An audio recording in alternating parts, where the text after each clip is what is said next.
Hi, Kate. Welcome to the Retail Horror Podcast. Hi, thank you so much for having me on.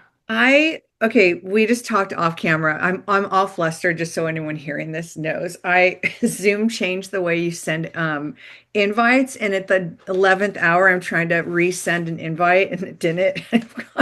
Gone through 5 minutes of complete sweat and panic. So here we are. So if I sound kind of weird, that's the reason why. Oh my God. Welcome to the podcast.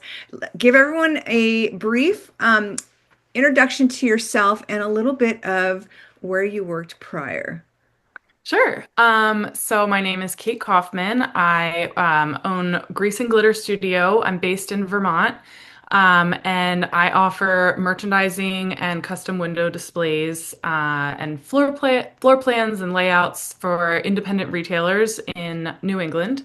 Um, and I started at Anthropologie, like everybody I feel like who does this. Um, and I started as an intern in 2009, back when it was an unpaid, no college credit internship, Oh, which I believe they did end up going to a lawsuit about that at some yes, point. But ma'am. I was one of those. I was just so happy to be an art student with a potential job. Um, and then I worked as a display coordinator for 5 years from 2012 to 2017 at a variety of stores. Then I switched to West Elm and managed a couple of stores up there for 3 years. And I'm just skimming over here really quick. But I moved to Vermont in July of 2020. COVID hit Seattle. We were like the epicenter. What? I didn't And realize that. yeah, I think that's where like the first case was. And it was, yeah, I mean, what a surreal time to be working in retail. Right. So we all on the visual teams, I had to do Pottery Barn customer service was my COVID job to stay employed. And I was like, I don't think I want to do this. And sort of foresaw that my role would probably get restructured after once things opened up. Obviously, no one knew how long it was going to go on for. But I'm originally from Maryland, so I wanted to be a little bit closer to my family. And I moved with my boyfriend at the time, used to live in Vermont, so we moved across country to Vermont. Um, and ended up starting my business in 2021. I had initially thought that I would switch from retail to interior design because I didn't really know what to do, but I thought that felt like a real industry that I could maybe cross over into. Yeah. Um, and what was really interesting is I just did a bunch of like cold calling to interior designers in Vermont. And what I found was that they all either had storefronts or they had friends that had storefronts. And they needed merchandising. And so I remember I interviewed with this woman who's one of my close friends now, Brenna of Brenna B Interiors. And she was like, don't like come work for me, come merchandise for me. Like this is what you should be doing. And so I just slowly built a client list through freelancing for a couple of years. And I went full-time self-employed in May of 2024. I love your story. I one picking up and moving out of one state and moving across the country to the East Coast during COVID. One, you probably had like no traffic, right? It was a really interesting cross country drive. The middle of the country was just confused about the masks and like I think we got called bandits at like a one rest What? stop. Why? Because you weren't wearing them? Yeah, I was like, I think I'm trying to protect you, sir. God, it's so Um, crazy. Like I think about that time and it now, well, now with that weird cruise ship that there's this other, everyone's kind of going, hell no, I'm not doing this again. I'm like, yeah. but it does oddly have that weird feeling of when you first started hearing it in China and it was like, oh, that's so far away. And then like I'm kind of watching the news like, oh God, please, this is not. But it's so weird to think about that now that we're what, 5 years out of it. Yeah. I know it is crazy. I haven't really like thought. I feel like I don't remember anything before 2020 in a way. So I had to like go back and like get dates. I was like, when did I work at Anthropologie? But just preparing for this, I was like reflecting. I hadn't really like thought about that like pre-COVID times in a really long time. Yeah, I only Um, thing I really remember is we got married in 2019, right before everything. Like it wasn't, it was they were just kind of talking about it. But anyway, I don't we're not talking about COVID anymore. yeah. I do want to ask you about anthropology before we dip into what you're doing now, is because you Yeah. and I had a conversation before, and both of us have like trauma stories. And it's not because it was a bad place, but there's, re-interviewed yesterday Amy Meadows, and Amy was the head designer, and she oversaw all the windows for Macy's and well Marshall Fields and then Macy's when they bought them in Chicago. And her depth of knowledge and the teams that she worked with at Marshall Fields where they had proper electricians. And I had told you off camera the story about like, me saying I because they had union electricians and they no one was allowed to wire anything. I'm like, God, what a luxury, because at Anthro we were wiring. That's how I mean, I think about how I used to use tools, and I'm embarrassed to even say this, that with a circular saw, I had a piece of wood across my lap and I literally had the circular saw not on anything. It's like, and now, for some reason, now I'm petrified of using these tools, and it's maybe because of trauma. But I mean, I remember like it was just a free for all. Like use all the tools, and me not knowing how to use any tools at all. It is shocking to me that, like the electrical situation, like just go ahead and wire a light. Like what? And you had an amazing story that like this is exactly why. Yeah, totally. My VM, my first store was at Towson, Maryland, which is in the Towson Town Mall, which I don't even know if it's still open actually. I think maybe it is, but it was like the heyday of malls. And I remember like it was like the first week or two, my VM was just like, hey, I need like a built-in shelving wall in the window and a chandelier made out of mason jars. And I was just like, what? What do you mean? Like, I don't understand.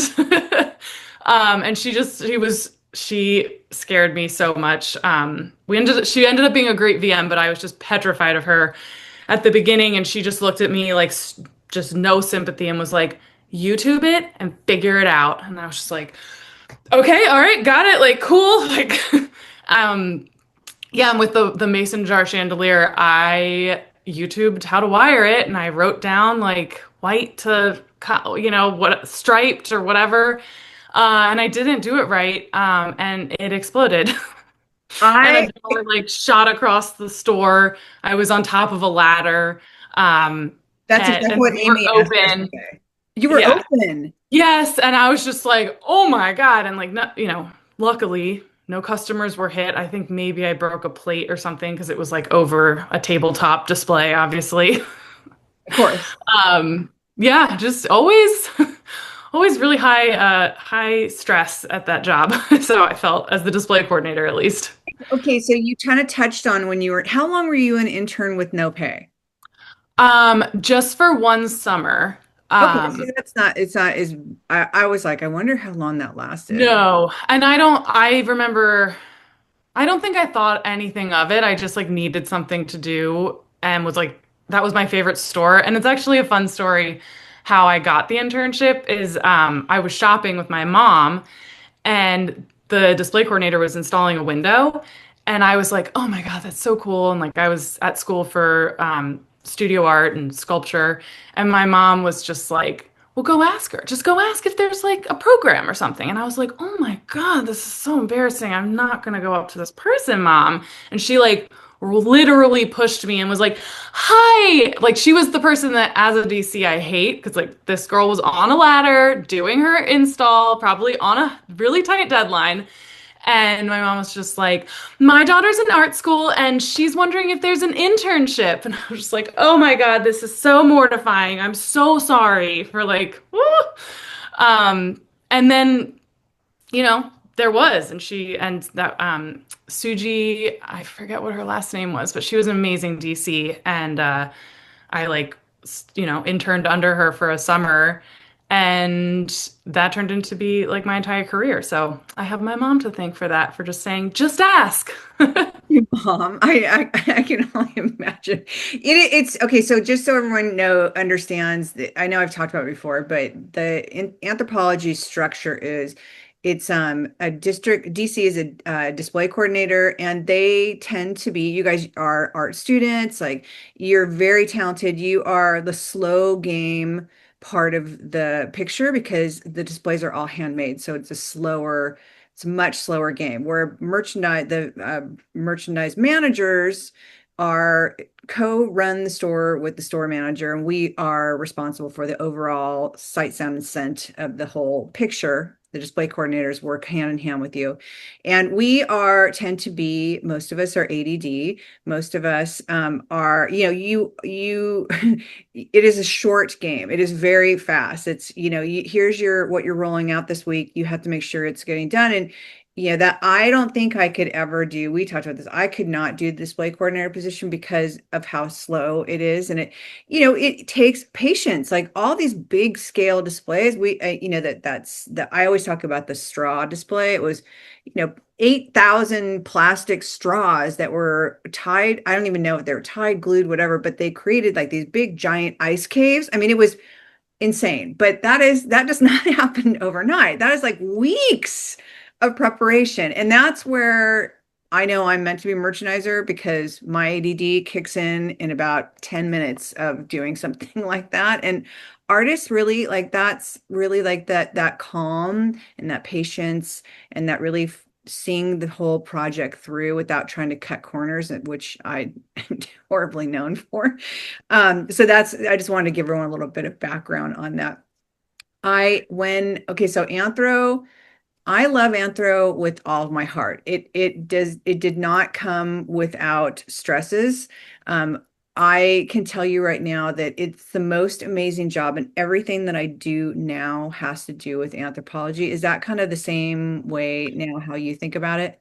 Yeah, definitely. I think it's funny that you say that the DCs were like slow because it was, but I feel like I am like my brain is just wired for like how can I make this more efficient to move faster because it was always the VMs being like, when is the display ready? When's the display going to be ready?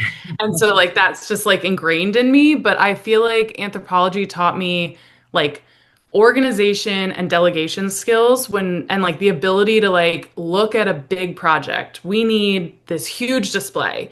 How am I breaking this down into manageable chunks? Who's doing what? Like especially now working by myself, like I build things in my studio and I know I have a whole system for what can only I do, what can I delegate to a helper, who can I pull in, I've got like a running list of friends of mine that have different skill sets that I lean on. But that's all from anthropology. And then learning just like how to clearly communicate a visual idea. Especially when I transferred to the Spokane, Washington store, which was a brand new store from DC. I forget maybe 2015, maybe 2016. And I think that was like the first phase of maybe like a slight restructure. And so like I had a new district visual manager that like really needed to understand what we were doing. But on the West Coast, they're not doing store visits to Spokane. We were a super small volume store. So everything was over email and we had to fill out this like document that at first I was like, oh, this is so tedious. And like, why do I have to explain it? Just trust me, I know what I'm doing. And instead, I still use that structure on when I'm pitching displays to clients now. And I think it's really important to be able to communicate your ideas clearly because you're really talking about abstract things with people and not everybody can see what's in my head. To me, I walk into a space and I'm like, I see it, no problem. And I'll do a quick napkin sketch, but like being able to, illustrate what I'm doing and like break out the materials. Even like the inspiration sourcing process, I still use what I used to do at Anthropology. So What did you do for um, inspiration for anthropology? it was a lot of Pinterest, but just like sort of looking at what's like the overarching theme. I really start my process with a word. Like what's the key word, vibe, like what I don't know. I just start with like words. I look through like a thesaurus and then I'll start sourcing Wow. images and a lot of times I get inspiration from nature, which is I like love being in Vermont for that. And so I'll just like go outside, take a walk, especially for like I don't know, finding like geometric patterns in nature or something like that.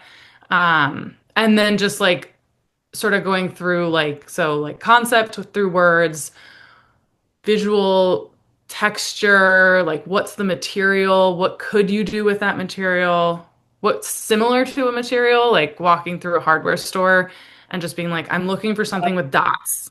And then like, just totally disregarding the actual function of the material, but like can this achieve what I'm visualizing in my head? Okay, this is why I love artists. And just to back up, you guys were not slow. It was just it's a Oh slow no, I know. it's a slow game in creating something versus like instant gratification, which that's what I'm all about.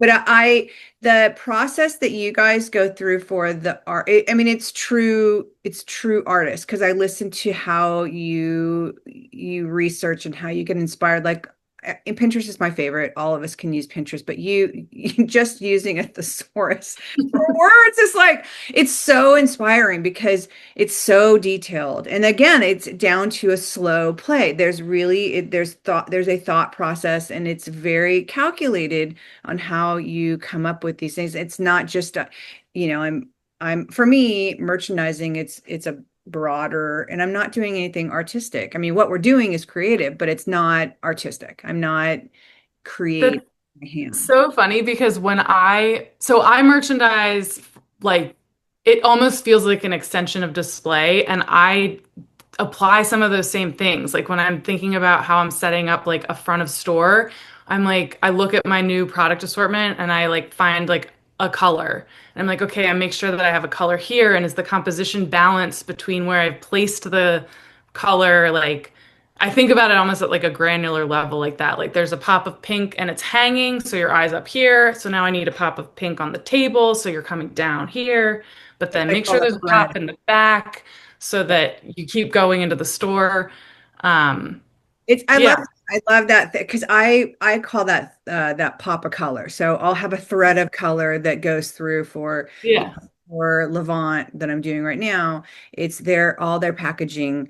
I keep referring it to like Skims because it's all this beautiful skin color, blushy tones, like very earth. But they have a common thread of black through it, including some of their refill packages. I think are black.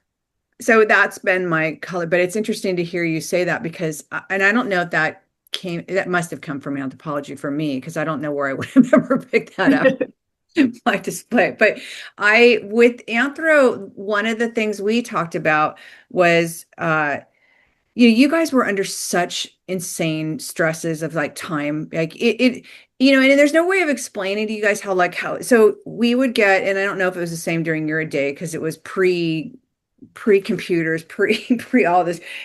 We would get a giant FedEx box that had the concept, all the inspiration tears, all this, and it would broken down into what skews are part of this concept, and this is what it looked like. These are the textures. This is who lived here. Like I always talk about, one of the concepts was Odile, and she was an old lady that they found in France that handmade these quilts, and they created a whole concept around Odile and just everything that goes into Odile's house, and then what skews are in Odile's concept.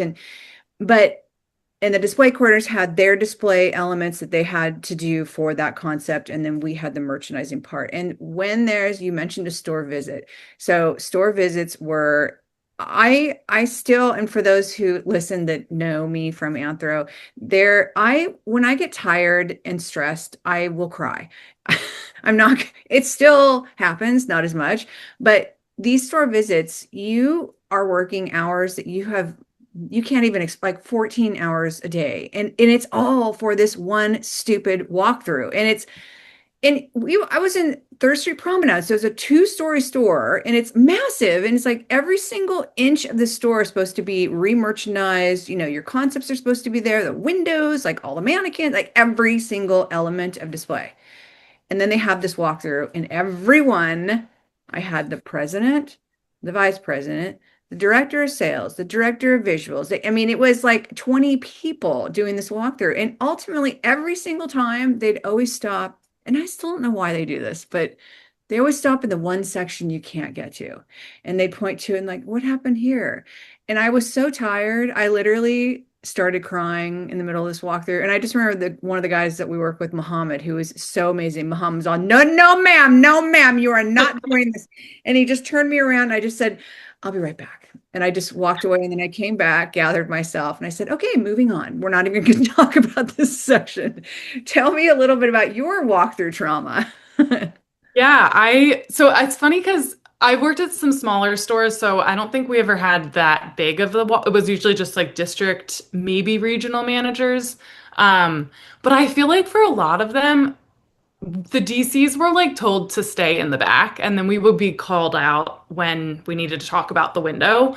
Um, and I remember for one walkthrough, I don't think I was going to be a part of it because I was prepping for holiday or something. And so I came in at 6 a.m. or whatever ridiculous hour we always had to be there.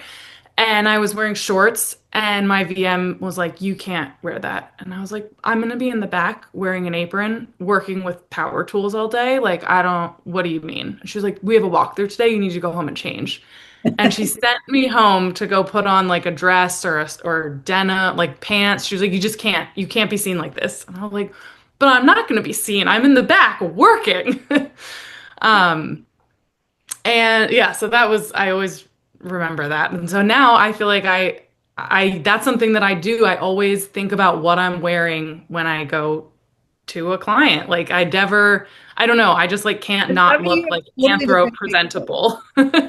You have totally different takeaways. Yeah. Remember when they rolled the dress because we never had a dress. We never, well, we could wear whatever we wanted, but then it switched over to once it was open, you had to be dressed like you were working the sales floor. And Yeah. how are the display coordinators like they'd be in dresses on, I still On remember ladders. in Yeah. coverage standing on a ladder and like she was like super boho girl and she would be on a ladder in a full length skirt and it was like that seems more dangerous than than some of the other things but I think must have some internal pushback on that because I still when merchandising, I still am like everyone knows leggings and a t-shirt or leggings and a sweatshirt because bending over, picking up things, opening up boxes, everything you do, it's like I don't the expectation of wearing a dress is just so Yeah. absurd. And it still is absurd to me, as much as I'd like to be interested. But I love that hearing the things that you took away from it, because Anthro really was probably the best education that I've had. And it's like for me, it was the reports. Like I hated numbers, and but now reports are like what I love, and I still utilize those with my clients. And it's like so I'm super grateful for my time with them, and I love listening to other people's stories. And I when you reached out and you had started your new business, tell me a little bit about how I love how you found us and the episode that you found us on, which landed you here. Yeah, so I work like this is my one thing that I don't like about running this business is I'm so lonely. Like I just when you work at Anthro and at West Elm, you're on like a visual team. There's always another person you're bouncing ideas off of. I like always had a work wife such like relationship of just like we're just speaking the same language and it sounds nonsensical to everybody else. And so I spend a lot of time by myself up here, just like thinking about visual things. And I remember I was coming back from, it was either going to or coming back from a client. And everything is very spread out in Vermont. So I spend a lot of time in my car. And I was just like, I need, I need to like hear someone talk about merchandising. And I had never thought to look at, I just didn't know if anyone else did merchandising outside of Anthro World.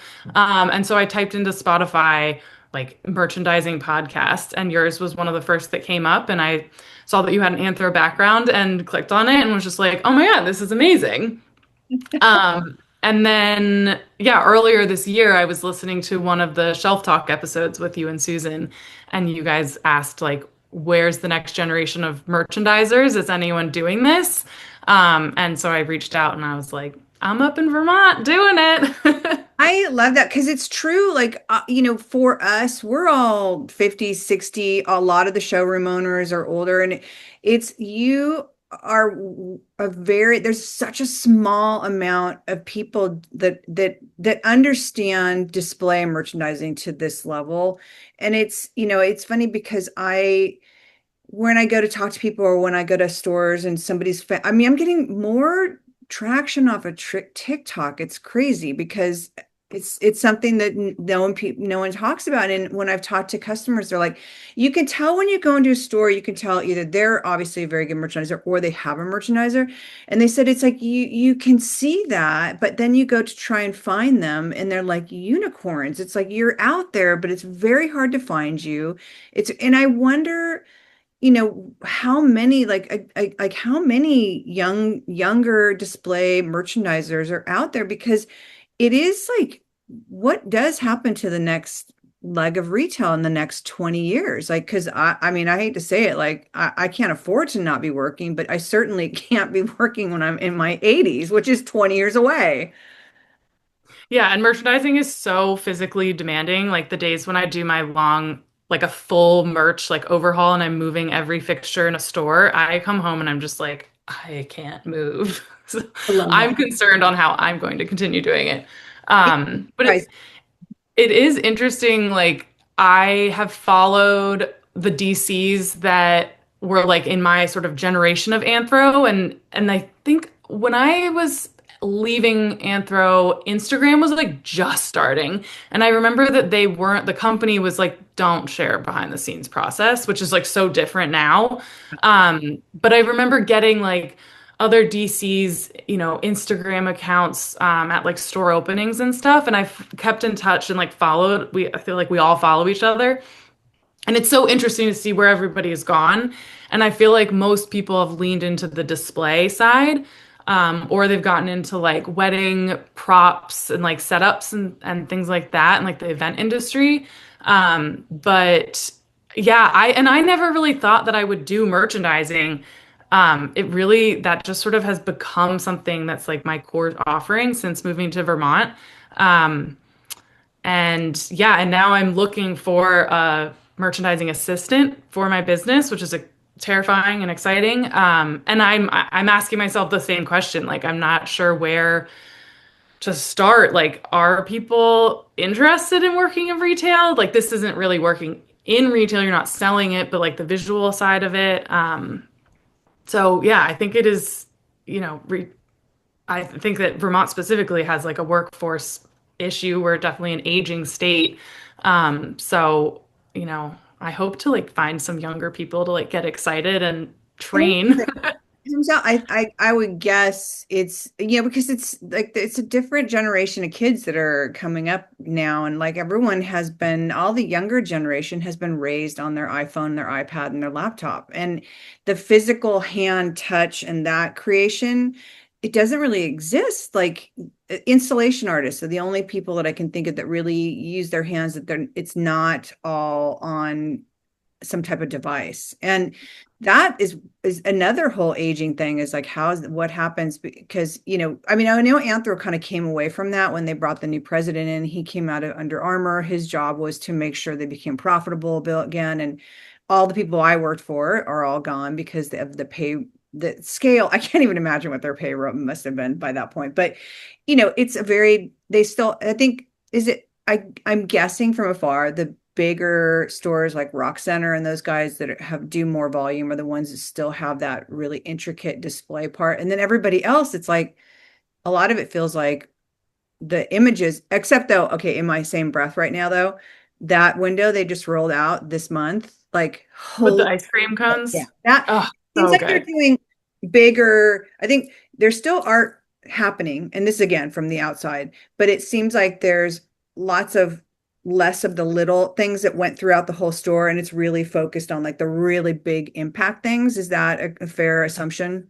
That's From how it's, yeah, totally. From afar, that's what it seems like. I know my last year there, they were starting to roll out like, so when I first started, it was like you could. you had to do one or two of the prototypes to prove that you could like follow directions and you understood how you like understood the assignment. And then once you like successfully did a seasonal prototype, like the DVM would grant you like the golden check mark of just like you can now come up with your own concept. And so like that was like the golden years of just like I'm a paid artist to take this girl's concept, which is I think why I still associate words with how I pull inspiration is from that. Like I loved how Anthro would say, "This is Maeve, and these are her words, and where she lives, and the color she paints her walls." But you That could is the really, best. yeah, and just like such good world building and like storytelling. Mhm. But you could do anything you wanted, and down to I think we used to do signage in house, like Yeah. make the sign, yeah, just every little tiny detail. And then later in my like at last few years, it started to be you have to follow the prototype. If your store is in this tier of revenue, this is your budget and this is the display that you will be executing. There's a lot less wiggle room. And Mhm. so it seems like they're still doing that, that sort of like it's shaking out that way. But I agree that they're putting actual effort and time into the just like big wow displays. Because there were a few years there where anytime I walked into an anthro, other than Rock Center, it was very sad. Yeah, I've seen those. I haven't been because of where I live now. There's not an Anther here, but I haven't been to like a really big. We go to the one in Atlanta. I'll go to, and I don't even think it's still one level. It's still not. I don't think it's like one of the. It's Is a. there still the one in Portland? I hope so because we're headed to Portland. I'm 5 hours from Portland, so I'm not. Oh, got it. I'm Okay. like there, where I am, but there's Bend, which I think has one, and they're 4.5 hours away, and Portland's 5 hours away. Where I am, there's just not any big stores like that. The big stores are, I don't even think we have a Gap here, to be honest, which is crazy to me. But That's I how it is in Vermont. those ice creams though are just I've been sharing those and just the level, like the level of display and the layers of time it's just so impressive. So jumping into your business now and what you do. You had said you cold called people, which is crazy to me because I've never done that because it petrifies me. So like what does a cold call sound like? So, well, Not to put you on the on I will admit I didn't actually cold call. I did cold emails because yeah, I was one of those kids that used to like hate calling the pizza place. I would get nervous doing an actual cold call. But I researched, Vermont's not a very big state. And I just researched at pretty much every interior designer in and around central Vermont because I knew that's where we were going to be moving to. And I had built a website with my portfolio on Squarespace, and I made a resume, I think, and I sent an intro email. I kind of like looked through the interior designers. I found people that I liked their style and that looked friendly. I went to their like headshots and I was like, "Do you look like someone who would want to hear from me?" Um, yeah, and then I just sent an email being like, "Hi, my name's Kate Kauffman. I'm moving here from Seattle. This is my background. I see that there's none of those stores in your state, and so I'm thinking about jumping over to interior design. Here's what I think I can offer. Like, let me know if you want to have a call. I'm moving in July." And I started doing that in like February, I think. so Um, smart, so smart. but How it wasn't really smart because it was COVID. So I had all these um, like Zoom meetings with interior designers that were like, this is amazing. And like my business is shutting down. Like nothing's happening because COVID was just hitting. But they all said like, stay in touch. And like when we know what is happening, we'll be back in touch. And then um, it's again such a small state that I just had all types of different overlaps. And I was like, I'm the girl from Seattle that reached out to you. and I love that you do both design or merchandising and display because I think that that's really honestly, when I think about all the people that I work with, and you are like the only one that does that. Like we are all very strong merchandisers, but and I will do some little artsy things, but not to the level that you do for people. So tell everyone a little bit about your services and what it looks like to work with you, because I love your process. It's so much more detailed than mine. I love it. Yeah, so I sort of silo, I keep like display and merchandising projects sort of separate in my mind, even though I don't, a lot of my clients have both. But basically it starts with an initial consultation, and I think that the biggest thing is just listening. I work mostly with small businesses, where it's like one brick and mortar. And so I come in and I just listen to what their pain points are, what is challenging about their space. And it's a lot of like trust building, because working with small business owners, they have literally built the store up with their own hands. So I try to respect that. Like, they have put a lot of time and heart into their spaces, and I'm just trying to integrate myself into their brands, and really understand what they need. And then I do a design phase, which depending on like everything's custom. So depending on what you need, it's doing floor plan. A lot of stores struggle with their customer flow, and just having someone come in with a fresh set of eyes when you're in your space all the time is, I think, the biggest help. So I can come in and just be like, I've never seen this space before, or I don't have any like attachments to anything that's in this space. So let me just do third party assessment. So I do floor plan drawings on my iPad. It's not anything like fancy. I just draw it in Procreate. And so we'll do fixture placement. I can do fixture sourcing, and like I installed like slat wall, or those, pipe stanchion, like Rigs, merchandising walls. Yeah. Um, and and then I also work with a couple of manufacturers in Vermont, where like I'll design a set of nesting tables and they'll build it, wow. which is really fun. And I've had to like unanthro train myself, where like I don't have to do everything. And in fact, I shouldn't. Yeah. I don't, like I used to be like, oh, I'll jigsaw that tree shape out. It'll take me 35 hours. I was like, or I could partner with a woodworker that has a CNC machine and they can laser cut it in 30 minutes. Yeah. Um, so that's been like a bit of an adjustment. But there's so many amazing artisans in Vermont. So I've been trying to like lean on that and delegate. But then, yeah, for merchandising, there's only so much planning I feel like that you can do for merchandising.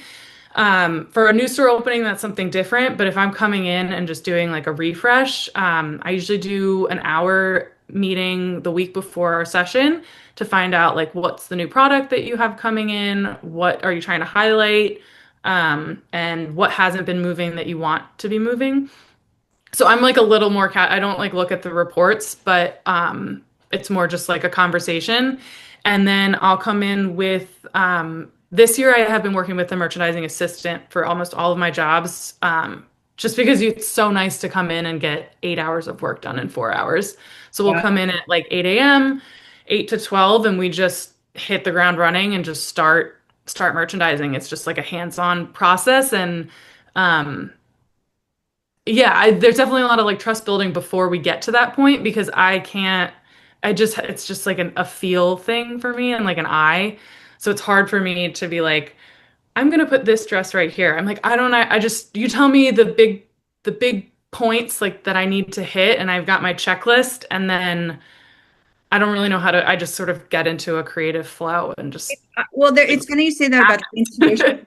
because I say, often I can draw out things, but honestly, my intuition is 90 times better when I'm on hand, because it's you setting a floor plan and guiding them where you want them to go. Not, oh, that doesn't always translate on paper. And Totally. the ADA rules and all that, and making sure you're going from low to high, and you can stand back and see all the points of display. It's for me, that's intuition, and sometimes that's hard to explain to people. Like, look, I'll put it on paper, but it's not, probably not going to last like that, because once I get there, it's gonna be like, this doesn't work, or this is too big, or we need to, because to me, it's like a puzzle. And like, that's my favorite part, is floor setting, is Same. Yeah. puzzle of, okay, when I walk in, tell me a little bit about your philosophy of your floor setting. Yeah, I think it's very similar to you. I start with the rough draft, which is what I draw out, and I try to balance. I have like a really intense type A side. So I try to balance like measuring all of the tables. If I'm like reusing things, I'll measure it and be like, is it going to fit? And I try to really be kind of accurate. And then there's a certain point where like the creative side just shuts that side down and is like, just draw it and just see how it feels. And so I usually have like a printed off draft, and then yeah, it's just walking in and moving it and making those like micro tweaks and like, let's just scooch it this way a little bit, scooch it that way. But I think overall, I think having a really strong opening table is important. If you don't have a table, then I like to do like a mannequin grouping with the outfitting shoppable very close by. I also go into it thinking about myself as a shopper. Like I hate when I go into a store and I love what's on a mannequin and then I cannot find it. I did that So every like, time, and took the thing off the mannequin, and there's three kids behind the counter who couldn't be bothered until I started taking the sweater off, and all of a sudden leaping to my assistance. We can find that for you. I'm like, I've been around the store 4 times. I can't find it. I'm just going to take this one. yeah, yeah. So I try to balance that. Like also, yeah, if I'm a shopper, how am I interacting with this display or presentation? And then I love doing a nesting table with a clothing rail behind Yes, it. yes. Speaking of Um, the bridge. Makes a whole footprint. And then I try something else that I pulled from Anthro was I always try to play with angles. I don't like it when all the fixtures are just straight. You don't want like the bowling alley That's and literally my next question. Because okay. we were taught to merchandise with floor set on a grid. We were not allowed to do anything on angles. Did you guys do the God, this is such a vivid memory. Taking a piece of printer paper and folding it into a 45-degree angle. Yeah. That was like, oh my God, that's what all my VMs did because we worked on a grid at Anthro also, but we were allowed to do it if it was on a 45-degree angle. So Uh, like we do it to the floorboards, which yeah, weren't yes, straight, we but had, like who knows? yeah, we had old tile marks that were in that building before, and they pulled the tile, and it still had a grid pattern on it that they left. So that was our grid. Yeah, so I had that. It took me a little bit to be like, it's okay. Things don't have to be on either a 90 or a 45-degree angle. And especially in Vermont, a lot of these stores are in historic buildings or like old houses that have been retrofitted. So nothing is square and there's like a random column in the middle or like a fireplace. Um, so it is a lot of just feeling it and like I do that. I feel like when I'm floor setting, I'm just pacing around the store because you set it and then you're like, okay, and then I'm gonna go this way and then this and then I'm shopping this. Yep. Um, Sorry for the audio. I'm just waving my hands around. On Um, that's good. yeah, so it is a lot of feel and then I also try to have different pods. So I create a story for each pod in my head, and I hope that it relays the customers picking it up. But so I have the opening footprint, and then I like to have like an elevated basics area. A lot of my apparel stores will have a denim bar because I just like love that, like the pants hanging off the front of a table or a console. Um, and then yeah, and then just trying to come up with creative ways to place rails because, like I said, I don't like just having rows of rails. It makes it feel like Fail. I don't know. yeah, sale. So just trying to come up with like different combinations of different types, if they're long or short or high, or we've got like a two-way or a four-way, or face out. Yeah. So, and when I'm doing a new store opening, I do a lot of the fixture sourcing, which is really nice. So then I can sort of curate what I have to work with. But then it gets more challenging working with stores that already have all of the fixtures and you're just using what they have. So that's I what I love, I think, the most is just like getting to be in new spaces all the time and constantly challenging myself to make it look amazing. I love like still the tricks from Anthro that I still because I most of my stores are gift and I have a lot of store gift stores are selling a ton of apparel now and like gift lines are offering apparel on there like Mud Pie has a whole women's division and I think Demdaco has women's apparel like gift lines are offering apparel. So it's a lot of gift stores are starting to add to it. And my favorite still and you touched on it with the tiered table and the rail is like I love butting up a console next to a rail or a table next to a rail. And the reason why is because the pods you're talking about, you could tell this little story so you can cross merchandise gift and then show it your apparel with it. But I love because in all apparel stores, creating these pods of like activewear and whatnot, and like different pods, that is very anthro. Like I really remember, like, because that again, it goes back to this is who lives here, this is what she wears. She's very flowery. She wears these dresses, and then kind of doing your floor like that. And I don't know how many stores merchandise like that. I think a lot of people just kind of put it all out and what works together. I was always taught anything on that rail is meant to be interchanged with each other.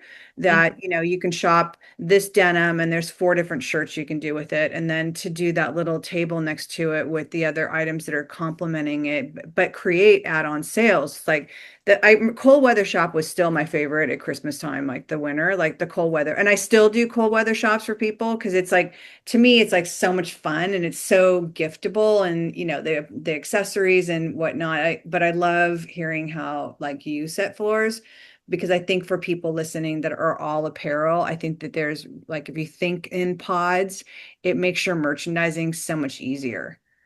Yeah, definitely.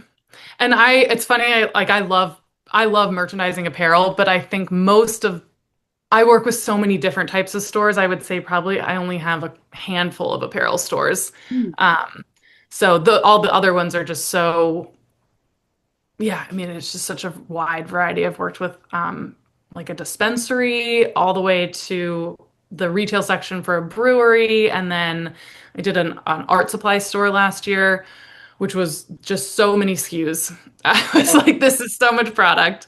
But really fun. Also, same thing where like you're balancing. I think a lot of these like hard goods stores, you're balancing the straightforward, this is the category SKU, and they're going together with like the creative merchandising. And I think I got a lot of that definitely from Anthro with their like tabletop displays were just so layered.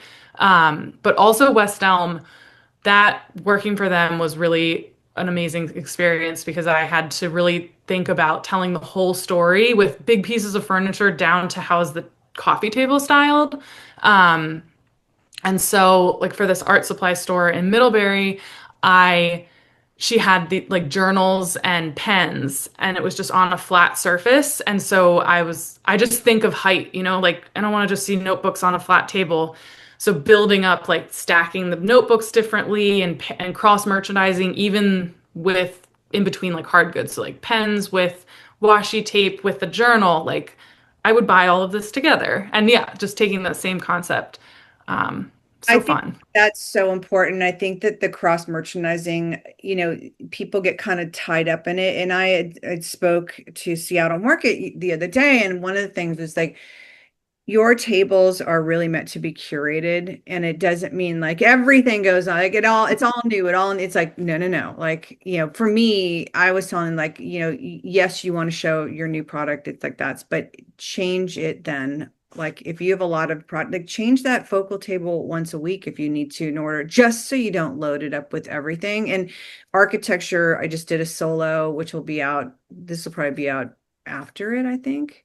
But I just talked all about architecture because architecture is so important in building up your tabletops because what it does is create additional real estate and also cleans up your tabletop so you don't have, again, all like you just said, like all of this, the journals. And I think I love some stores when I do display when I've seen I haven't done them because it's my stores are not minimal in any way, shape, or form, but I love one of my favorite displays is a really long table and items shown in little groups in one on one level. I don't, there's something super sexy about that to me, but it's totally unrealistic for my stores. Yeah, I don't know how, I haven't found one of those stores either. I'd love to do that too, because you're like, it's just minimal and styled. And then every shop owner's like, but I need to get more out. I'm like, all right, let's add a layer, add another tier. So what is your philosophy on building up tabletops? I clear everything off the table and I start with the like literally what you said, the architecture. I it's risers and I think about what well, a lot of times I have to set like yeah, clearing the table I think is probably the most important. Clean slate and then thinking about what product I'm highlighting and I just build my like pyramid. I usually do I like asymmetrical composition, so I'll do um, a crate with like another crate on top of it to like really build up the high point. And then I don't like to just have a triangle, so then I'll add something in like medium height on the other side. Um, and then I start placing product for the front side of the table. And then depending on if it's circular, that's a little bit more challenging. But if it's just a rectangle, I halfway through sort of spin around the back and try to make that interesting also. And then just sort of like start to fill in the holes. Um, yeah. What about for jewelry? Because I think jewelry is really challenging to people because often you have a lot of it and you're not quite sure, but like give some people some ideas on doing jewelry on a table and then maybe some interesting display ideas for jewelry in a case. Yeah, I actually just redid the jewelry table for one of my clients that has an apparel store. And it's really hard to find good jewelry fixtures. I will say that. Like I'm yeah, I'd love to know where where to get better ones, but we got some on Etsy or Fair. And so before she had these T-bars and all of her necklaces were hanging off of it, and she is such a good buyer, and she has an amazing assortment of handmade jewelry, and it was just getting lost in the like visually. So we got these fixtures that it's basically like two triangular pieces of wood with a panel in between them that was wrapped in fabric. And so all the necklaces draped over top of that. And that made an immediate difference because you could actually see the detail of the necklaces. It stops your eye. So I think having a backdrop to jewelry is really important. And then I did the same thing, kind of what I just described, where I had the fixtures that I was going to use, and then I just started raising them up. I think having jewelry, when it's on a table, it's important to get it up a little bit so that it's closer to eye level. And then I love using trays with either like beans or um, rocks, she has this cool like piece of wood that's just wrapped in linen, and so I set that inside of a gold tray and then had her necklaces on top of that, and it just sort of like adds layers to the display, but that solid backer is what draws you in, and like it was a white linen, so it really like popped off the table. Um, and then I'll still do like a tray of like a curate, like I like to do like with like for jewelry. And then I'd like to have one tray that's sort of like the whole outfit. So like us earrings with a necklace and a barrette or something. And I love cross-merchandising bags with jewelry presentations, like little wallets, Yes. purses, like that, scarves. So with so okay, two things. I love the trays. I love showing trays as well. I think that it has such a beautiful way to really showcase items. And even in gift and home, I love trays. And I Yeah, love it feels so special and contained. yeah. When you're doing these and it's like the whole outfit, are you just showing singles and then where's the rest of that product in comparison to your tray? So a lot of the stores I'm working with are small boutiques. So for hers, she may only have one of each colorway. So I don't have to worry too much about like the back stock, so to speak. And I think depending on what type of jewelry, like this is a bit higher price point. So she is just putting one of everything out and then has the rest in the back or behind the cash wrap. But I would probably do the same thing where you have like a T-bar. If you have something displayed and it's really prominent and that's like the showpiece, I think it's fine to have the rest on like a T-bar or like a tree or something like that where it's just shoppable. But when you've got a lot of different colorways of the same thing, it's nice to highlight those. We also do a lot of and she has a smaller store, and I know there's maybe LP concerns, but we do add jewelry to a lot of her mannequins and onto the hangers to Yeah. like build outfits on the front of rails, which I think is really nice and a I love great way that to sell too. It jewelry. sucks that the LP issue part of it comes up that, I think that some people that have done the jewelry on mannequins, I know they'll use those T-bar pins and they'll Yeah, put them in. So at least it's if they are gonna try and steal, at least it kind of they have to like kind of, work do for it. for it. So tell me, because I love getting into these conversations, you're doing a display and you have all these trays. Do you like a mix of materials or do you like everything to be cohesive and all have the same? Like, what is your kind of philosophy on that? I'm so sorry, you froze for a second, so I didn't hear the beginning of your question. So I love using mixed media as far as like different color woods and metal and wood. Like what if you're doing one table, say people are listening to this and like I have some trays, what is your feeling about mixing or do you like them all the same for cohesiveness or and how do you tie it all in if they are different? Yeah, I don't think that there are like firm rules in merchandising. You know, I sometimes like people will be like, "What are the rules?" Like you can kind of do whatever you want as long as it makes sense, as long as there's one through line. So, um, I would use if I'm using I'm fine with mixing metals. Also, I get a lot of trays from just like I go to Home Goods, like I've got a whole storage unit of props, so and a lot of times you can only find one of a style. So I think mixing metals is fine, but like either they're all the same shape or they're all the same color. Like if you're doing gold trays, you've got some oval, some hammered, that's totally fine. Um, I think having one through line, so whether it's the material or it's the type of product that you have, or it's the way that the product is laid on the trays. Um, yeah. Does that, Yeah, no, that wasn't an I like answer.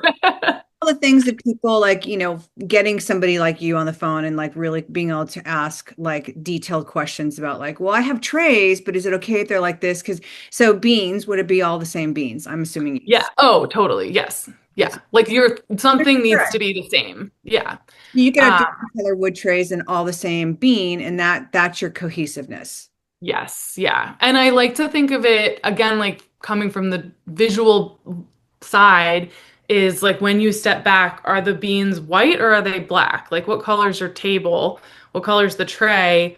What color is the product that you want to put in it? Let's make sure that like something is contrasting. So like if it's a dark table, like let's do white beans to really pop so that that's drawing your eye. And then that also I think directs where the tray is on the table is like where do you need the pop? It's kind of like with merchandising apparel and you have the pop of color throughout. The store is like to me a tray in this imaginary table that I can see in my head. Your bean trays are like where you want the customer to start. And those are like kind of the lily pads that they're jumping to. And then you're building the display around it or the product around it so that like when they go to this tray and they're looking at the perfume rollers, they're also looking at the stack of pillows and this book that somehow relates to scent. And maybe there's a candle. And then you're going to the next pod that has the same beans, and that's like sort of the center point of all the product that's around it. I love how tables will tie together. And then my favorite is when you start adding in the gift and books laying down. I love because Stephen Young's a showroom that I merchandise for in Vegas, and he's very well known in LA. And his displays and his wife that does all the displays is like so incredibly talented. And they are some of the biggest, because we're going to get into the riser conversation because I knew it was coming. but they are the reps for probably most of the publishing companies that beautiful books, and Lisa will call and ask for extras. And to be able to build these table displays, like even like the jewelry ones with beautiful fashion books stacked up as the risers, and then show the tray on it is like there's something about how, because I talk about storytelling a lot, is like telling that story of fashion, and whether it's a book or a candle or it's spring and it's a scent and a can, it's like these are the things that I know when people look at them for the retailers, like you're looking at them, it looks good, but it's like this is the part of like the breakdown that I think will help people understand how you achieve that overall look. So talk to me a little bit about risers. Since you already I I also don't like the plastic risers. And I have a couple stores that like that's it works with their aesthetic. But for the vast majority, I love using crates because they can get painted in any color you want. And I really like, especially in Vermont, it's very earthy and nature based up here. So like birch bark, this like slices of wood stacked up or like wood logs stacked is like such a great, I love it. And it's like organic and it adds a little bit of movement and texture. And then I also, at the holidays, I like to use like cardboard boxes wrapped like presents as the risers. I think that's such an easy way. Every retail store has so much cardboard yeah. to just start saving those little ones and then, wrap them in. I had a store last or 2 years ago that I did, and I just wrapped them in brown craft paper, all different types of sizes. The craft paper was super cheap. And then we picked a ribbon that was like the through line throughout the store of just like this is the gifting message. Anywhere you see buffalo plaid, that's like a big gift pod. And if you saw red, then that was just like accent. Um, uh, and I don't know if anyone else noticed that, but it made sense in my head. I love Um, that. yeah, and then I like to use props. Like it's there's not a lot of options up here in Vermont. So we've got like I go to Home Goods and Michael's sometimes will have a surprisingly good selection of like metal barrels or like tubs, and I'll just like flip those upside down, buckets. And I love using those as props also. It really depends on what the aesthetic of the store is, whether I'm going like a little like leaning more into the farm rural thing, or if we're going more contemporary. I usually order that stuff online. But I do like cylinders um, and yeah, classic wood risers. The wood slices are still my favorite. Yeah, you can't go wrong. What about binning? What are some of your favorite binning things? Um, Man, I actually struggle with binning, just because it's hard to find good stuff up here. But I like it to be consistent, and And I do. say why. What's that? Thank you for the consistent, like why? Because that's one thing. It's like that I think that adds to chaos. Yeah, I think that if you have so to me, the point of binning is to contain the product in an orderly way, whatever that product may be. So if you're mixing and matching your binning, then you're already fighting against the order like goal. Um, so yeah, I think if you're doing it also is the storytelling element, but just from a purely like, is this calm to look at? Like kind of creating that visual calm, especially in stores like small businesses and what it sounds like what you're doing with like the gifting is there is a lot of product, and so it's hard. I love some negative space on a table or a store. And I think retailers hate that. They're like, that's empty, let's fill it. I Um, know. so that's kind of like a constant, not battle, but just a constant conversation of like, this is here for a purpose. Don't put anything on this empty space. Or you can really max out a table, but let's use consistent binning so that you can eat like, I don't know, it just contains. To me, it's just like, it's just a nice organized little box. But I like to use risers that can double as binning. So like crates are great because you can flip them upside down and use them as a riser, or you can flip them the other way and use them as a bin. Um, Same with like buckets. Sat buckets are really big up here because for like the maple syrup industry. So, and that's like also a fun narrative to carry through the store. I asked you about jewelry cases really fast, and I don't want to skip over that. Like, what are some of the suggestions for jewelry cases? I think also doing having what's the word? Oh my God, sorry. Having elevation, like lifting it up. I just had a total mind blank. So I love using like pieces of stone or slate just to like highlight, because if you've got like a big, are you talking about like a flat jewelry case? Whatever, because I think some people have like the tall, skinny jewelry cases. I think some people have, I mean, Anthro, we had the big long ones where you look down. Yeah. Yeah. So Some, for those, I think like having um again, like creating pods just like you would a table. Like you can have it organized in a certain way, but here's your storyline or your collection, and there's like either, a piece of cloth, a piece of birch bark, a stone, slate that you can get at like Home Depot is great, of Home just Depot. to create like a visual sort of area that is like drawing your eye to it, and then you're shopping around it. And it's always nice to have, like the ring stands and maybe like a mini bust mannequin to like I just got this really cute one from Fair that's like this tall, just for a little choker, but it just elevates it off of one level. And then for the tall ones, I like to do a bust on one of the shelves, and then I like to use trays in those too. And just, yeah, still adding height. I think adding variety and height is what's going to make it interesting. And then having one area that has a solid bleh, backdrop, so that's what's drawing your eye to it. The jewelry cases that are taller are always a challenge, I feel like, for people. It's like either the necks they feel like are too short on the shelf, but then again, like just use a riser and add that. But I think jewelry as a whole is challenging for a lot of retailers where, it's like if you have too much, it becomes a garage sale. And suddenly, especially if you're trying to jam a lot on either a case or a table, it's like depending on what your price points are, I think that you have to be really smart about how you display because yes, you want it out, but sometimes when you're jamming so much stuff in, I really truly feel like you're starting to devalue it and you're making it look like it's cheap and cheerful and it's not.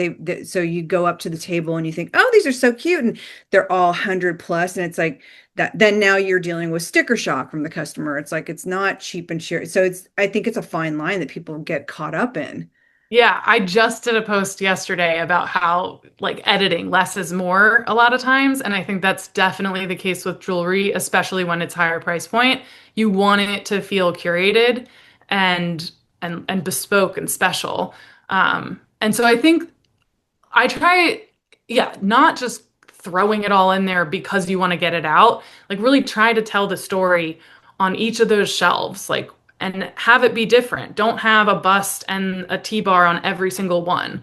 Have a bust and a T-bar at eye level, and then do something different with like a tray or, maybe keep the earrings in their card and put it in a stand or something. Like just vary the way that you're displaying it, because that's what's going to make it interesting. Because if it's just all crammed in there, you don't know what to look at. You need to show people what it is that you want them to look at.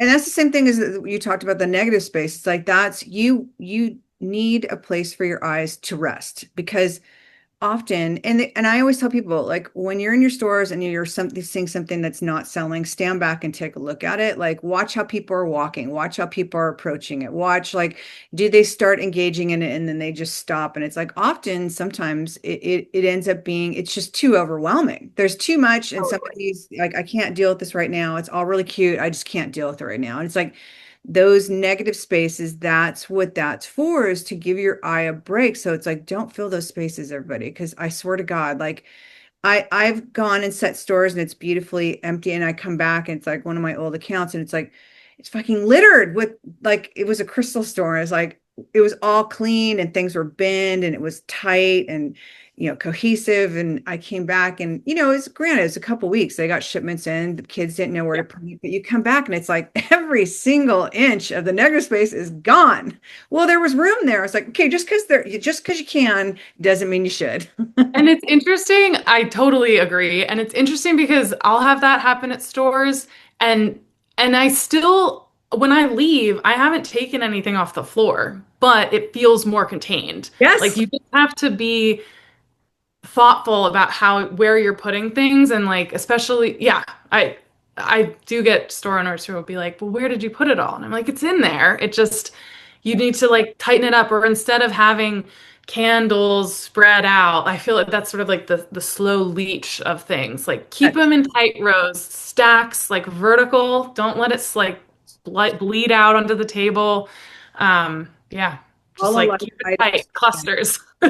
I will, and I talked about this again yesterday with the solos, that is that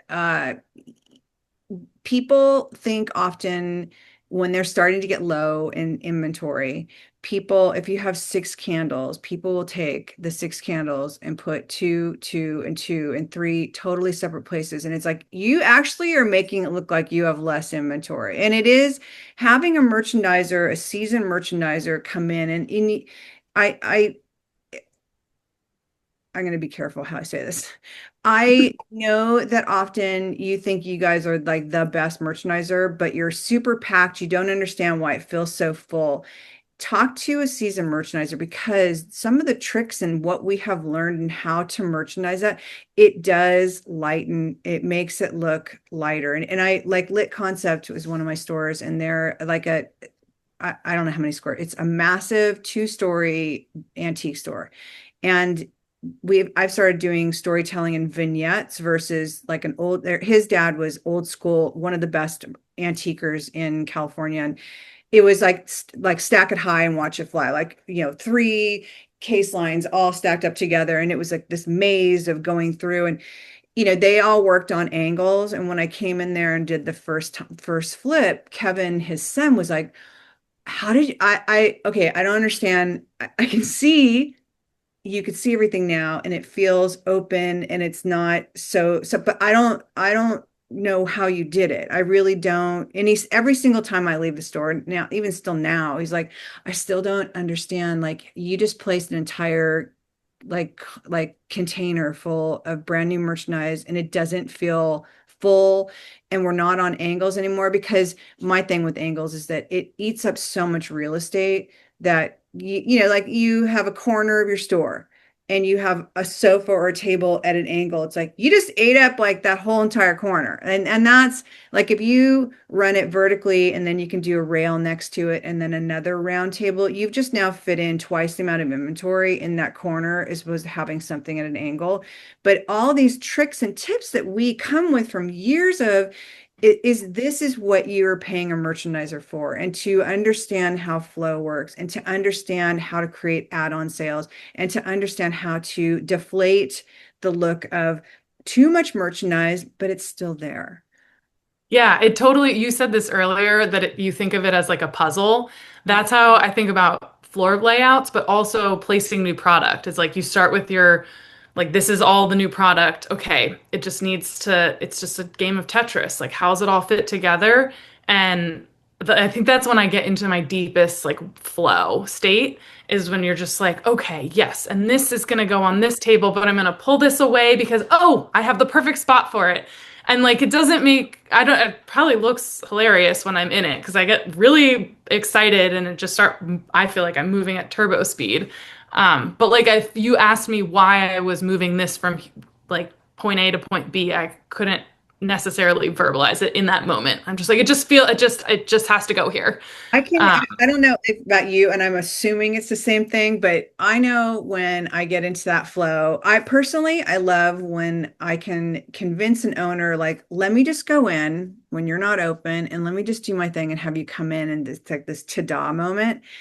And I've watched videos of myself when I've done time lapse, and it's like the amount of laps and circles you make through a store. And I don't know if it's all merchandisers, but it's this weird Rain Man thing where it's like, okay, I need something square. Okay, I saw it in the back. yes, Yeah, and it's this weird Rain Man thing of like I can pretty much tell you where almost everything is in all of my stores just from literally doing circles and circles and circles. And it's like you end up with like 30,000 steps in a 1,500 square foot store just because you have circled so many times. totally. Yes, I do the same thing. I think of it as like a pinball machine. I'm just like bouncing from different like wall to wall or fixture to fixture. And then yeah, you're like, okay, I need this color or like I go in the back and try to find like a prop that is exact I just have a vision of like this is what I need to fill this out. It's so Um funny. I love yeah. talking like this. Like this is I love this conversation so much. I know we're getting way into now we're at an hour and a half, but I still have to keep on crafting. Okay, windows and displays are one of your things where you're actually doing installations. Talk about how that is different and why it adds to the retail experience. Yeah, I think that windows are the most important first impression of your brand. It's really it's the first thing that people are seeing aside from your sign. And especially in small towns like in Vermont, you've got Main Street and it's the speed limit is 25. People, I don't know if people are going that or not, but like you've got people sort of slow rolling in their cars, so you need to grab their attention to make them want to stop at your store. And then you've got a ton of foot traffic. And how are you getting people into the store? Window displays. And it doesn't have to be complicated. I mean, I love doing really complicated windows, but it can be as simple as like the color of your window trim. So I just did a window last year, and so she had a huge window, and it just was open, and she had mannequins in it, and you could just see for days into her store and there was a glare and you just didn't know what your eye didn't know where to rest. It's all I feel like it's all the same principles. You need to create a focal point, and a lot of times that is some type of visual stop behind the product to let it shine.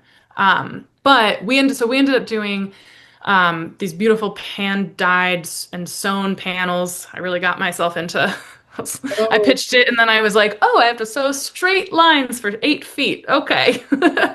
um, they turned out great. The process was a little bit of a, oh my God. But I think one of the biggest impacts is, which was a really small update, is that the window trim, she had a brick building. The window trim was navy blue and she painted it white. And she said immediately people started stopping into her store and were like, how long have you been here? She'd been there for, she 50 changed the trim of her store. because the white popped off of the brick in a way that the what was it before navy blue, which was just sort of getting dirty and like blend, it just wasn't, it was the contrast. So I think sometimes just even something as simple as that. We also switched out, she was using like rattan colored risers in her window, and I switched them out for white metal cylinders. Again, like that's a pop of white that like really jumps out. Window glare is a really hard thing to combat, but just finding a good contrast color to jump out. And then going back to like the idea of your drive-by customer is I think it's really important to have something big in your window that just says, not says actually, but like relays what you're selling and or like what the vibe of your store is. So what are You some know, examples? what's that? What are some examples of like give an example of the vibe of a store and like a big scale display piece you're talking about? Yeah, so the same store, she is a clothing store and she didn't have anything in the windows before and she's, wanted to relay that she is doing like really cool contemporary clothing. It's in a college town, but also she wants to also attract like people outside of college. And so we did these soft oh my gosh, I'm blanking. Hold on. Cotton panels that I dyed in these neutral brand colors and really clean lines, but also had, you could still see the wooden dowel popping out. And so that is geometric. It's creating a backdrop. It's relaying the brand colors. It's approachable because we didn't use linen, which is a little bit more high end. We used this like really nice cotton and was geometric, but it still had a touch of the hand. So it's like really relaying that she's approachable. She's got a really great brand color palette, and it allowed the mannequins to really shine. I mean, like you can see the clothes in the window now. And she said she's noticed an immediate increase in foot traffic. And that's half the battle is getting people in the store. And then you need the merchandiser to help you sell the product inside the store. With windows, one of the things I think people are very gun shy about is backdrops because they're afraid people won't see into their store. And yesterday, when I talked to someone, one of the things was if you put everything you have, like you're not going to be everything to everybody. And I think a lot of people want to junk it up. I mean, I keep using this reference. There's a store that I walk by for one of my clients, and it is like everything. Here's everything we are. There's a Buddha, there's crystals, there's Hello Kitty, there's hook pillows, there's apparel. It's nuts. And it's like, and then that's just what's at eye level. And then there's like shit she's got hanging, and there's so much stuff. But I think that, one, having a clear theme and clear, like, what are you looking at? But I think having a place for your eye to stop and see that, because Amy's thing was like, if you have everything in the window, or you have too much in the window and you can see straight through, they don't need to, like, I'm just going to shop from the window. Like, I don't need to go in. I see everything I need to see. And I don't need this, and I'm going to go. So what are some of the reasoning behind you want some type of backdrop? Yeah, exactly that. I think there's two things. I think there's the way that you're merchandising and styling your windows, and then there's the display element. And the element is a great the display part is a great way to relay your brand vibe. So it doesn't have to, it could be narrative or it could be more abstract. But it's sort of saying without saying what you're about. So if it's like a geometric or, I did the windows for the dispensary, we did these huge mountains out of greenery panels Mm. with some like little pot leaves worked into it. Pretty self-explanatory, and it like served multiple functions of like blocking, because legally you had to block your view into the store, but you knew what the vibe was because it's like really geometric and also organic, and that was how her whole branding was. So like it's a continuation of your branding. And then the merchandise, like the styling of your windows, exactly what you said. You actually shouldn't show everything that you have because you want people to go into the store. I think doing it's the same as the tables, like a curated selection of what you have to offer. And like that should be changing regularly.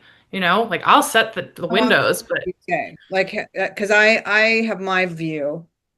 I think there's a couple factors. I think if your window gets direct sunlight all the time, you need to change it weekly because otherwise you're damaging out product. Yeah. Or you don't change it and it just is going to be sun faded, especially for apparel. Um, but I think at least monthly, minimum quarterly. But I would think hopefully you're selling out of your window also. So you need to be replacing it. But I like to style based on color stories or seasonal. It really depends on like, what the goals are. But I think having a curated selection of products and you want to save a little bit for people to walk in, and then that's what you should really have on your front table is like you hook them with the windows and then they walk in and they have this amazing front footprint Do you that think they they're need to relate to each other?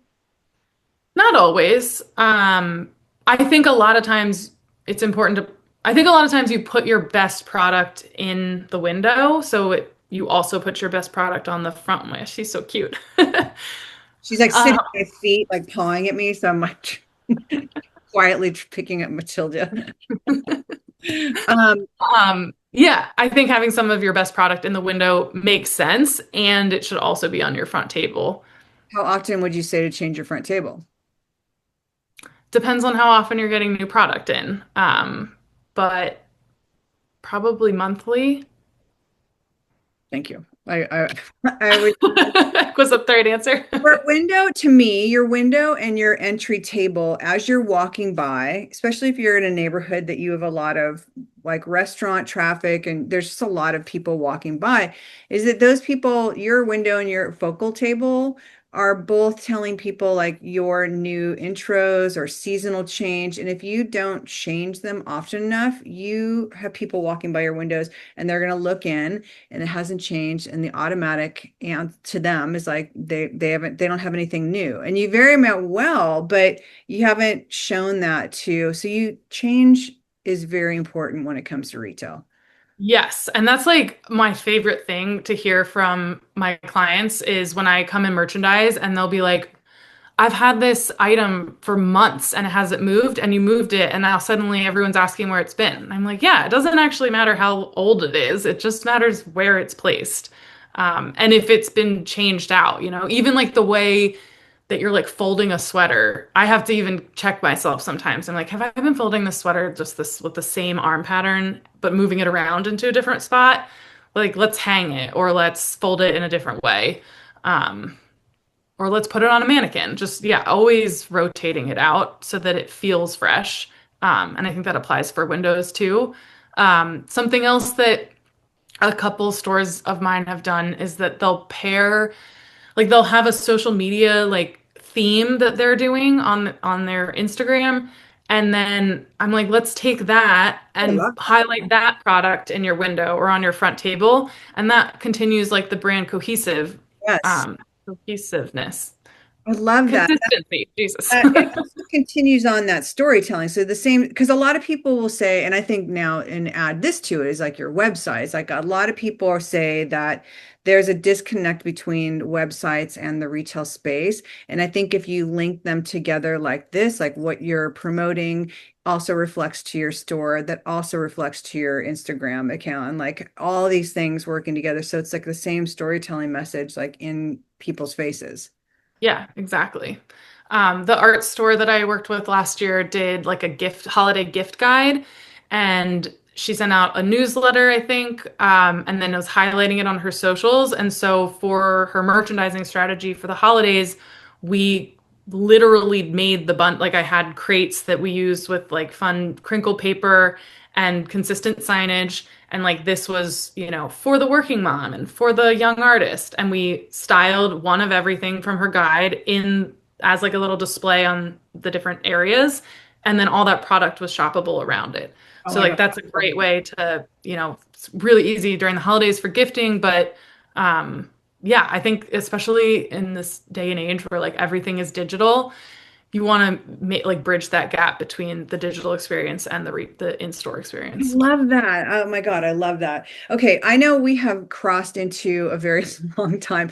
I'm going to ask you right now on camera so I can get you to say, I think we should follow this conversation up in a couple months and talk about fourth quarter displays with you because I think that you could give people so many ideas. And I think that if we do it in conjunction with or right after the gift show season, I think that it will get everybody super inspired if you're down with that. Yeah, I'd love to. Yay. Tell everyone where they can find you and your Instagram and all the things. Yeah, so my website is greaseandglitter.studio. It's grease like greasy. And my Instagram is at grease.glitter.studio. And that's all I have for socials. And yeah, I'm based in Randolph, Vermont. And if you're in New England, I'd love to hear from you. No TikTok. No, I don't do TikTok. I personally don't have any social media. I just have my business. But I just started working with the social media manager who told me that I should start a TikTok. So maybe by the next time we talk, I will have one. I mean, it's interesting because again, like I said, there's such a need for it, and it's such a niche market. And when you really start looking at what so many people are putting out, not a lot of it's retail, like for retailers. And I mean, you'll get so much work from it. Like it is crazy how many people reach out to me for helping in stores for store openings. It's mind blowing because there's not that much out there. I have hiccups really bad right now. I'm sorry. Um, That's great to know. Okay. Yeah, I've just been resistant. I'm not sure why. It's just my like elder millennium I like was so resistant. I was like, especially after COVID, I'm like, I am not dancing. I'm not single. Fuck, I'm single. I'm not like doing any kind of like dancing or singing. I'm like, fuck that. Like, but looking, one, this is the reality of where we're at. This is the future of everything, selling, all of it. So, it was like, okay, embrace it. And then once I figured out my own niche, it was like, I'm not gonna sing or dance, but it's that yeah. niche of like what I do and how I can teach people. It kind of came, it's staying consistent with it is the biggest challenge. Yeah. I am horrible at my own. I don't even do my own social media. Danielle does it. So That's why, yeah, I just started with working. I'm a month into working with this amazing woman, Martha, and I've posted every twice a week for 2 weeks or 3 weeks, and I'm like, oh, I guess something is better than nothing. But like, we have a strategy, and yeah, I'm trying to reframe it as like a marketing tool instead of because I grew up in like the eight like when Instagram was like an extension of like Tumblr. And so I was like, I don't know, I don't want to be an influencer. I'm just running a business and I'm just doing like merchandising and making cool stuff. But like, I don't know how much, I don't know. I had like a complex about it, I guess. do what feels Um, right. Just do and what you. now, yeah, and now I'm like leaning into that like educational side and like sharing, because it is cool. I do cool projects and I do want to share them. And I have thousands of photos and video that sometimes never see the light of day. So I'm working on it. So I'm super excited I mean, thank you so much for your time here. And I'm super excited to have this next conversation with you because I think that retailers are going to eat. That's why this went so long because it's like talking the same language, and it's something Yeah. that retailers don't often get a real sight into. And I just thank you so much for your time with us. Yeah, thank you so much for having me on. This was really exciting.